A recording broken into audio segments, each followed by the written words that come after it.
स्वागत है आप सभी का। आपके साथ मैं हूं स्वप्निल। बात होगी गहलोत मंत्री परिषद की अहम बैठक की। सरकार के 3 साल पूरा होने पर खास प्लान बना है जिसके जरिए रिपोर्ट कार्ड पेश किया जाएगा।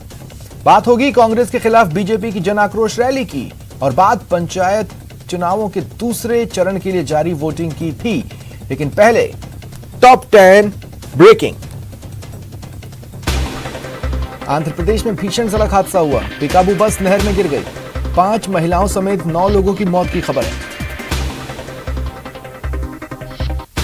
जम्मू कश्मीर के पुलवामा के राजपुरा इलाके में सुरक्षा बलों और आतंकियों के बीच मुठभेड़ हुई। एक आतंकी ढेर कर दिया गया। आतंकी की पहचान शोपिया के रहने वाले फिरोज अहमद दार के रूप में हुई।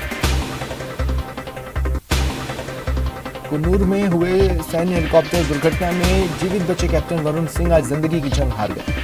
उनका इलाज बेंगलुरु के एक अस्पताल में चल रहा था, जहां 7 दिन बाद आज उनका निधन हुआ। कैप्टन वरुण यूपी के देवरिया जिले के कन्हौली गांव के रहने वाले थे। केंद्रीय मंत्रिमंडल ने सेमीकंडक्टर और डिस्प्ले बोर्ड के विनिर्माण को प्रोत्साहन के लिए पीएलआई योजना को मंजूरी दी। केंद्रीय मंत्री अश्विनी वैष्णव ने कहा कि आज प्रधानमंत्री मोदी ने एक ऐतिहासिक फैसला लिया है। लखीमपुर हिंसा को लेकर संसद के दोनों सदनों में विपक्ष लगातार हंगामा कर रहा है। सदन की कार्यवाही बार बार स्थगित करनी पड़ रही है। काशी में मुख्यमंत्रियों के सम्मेलन के बाद आज बीजेपी के नेताओं का दूसरा संगम राम जन्मभूमि अयोध्या में हुआ। बीजेपी के राष्ट्रीय अध्यक्ष जेपी नड्डा के साथ बीजेपी शासित राज्यों के 11 मुख्यमंत्री और 2 डिप्टी सीएम रामलला के दर्शन करने पहुंचे। इनमें 8 राज्यों के मुख्यमंत्री अपने परिवार के साथ पहुंचे। देश पर कोरोना के नए वेरिएंट ओमिक्रॉन का खतरा बढ़ रहा है। तेलंगाना और पश्चिम बंगाल में ओमिक्रॉन की एंट्री हो गई है। हैदराबाद में 3 केस मिले। पश्चिम बंगाल में पहला केस आया है। इसके साथ ही देश में मामले बढ़कर 65 हो गए। भारत में 24 घंटे में 6,984 नए कोरोना केस आए, जो कि कल के मामलों में 20.7% ज्यादा है। कल 5,784 केस दर्ज किए गए।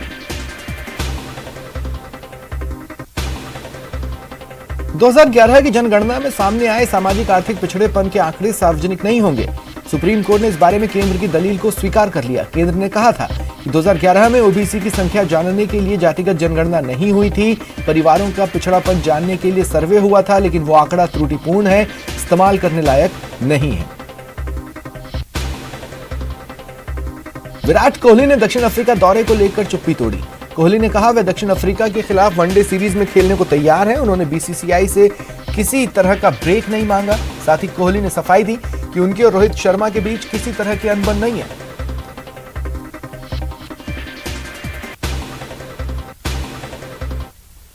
और चलिए अब बात कर लेते हैं गहलोत मंत्री परिषद की अहम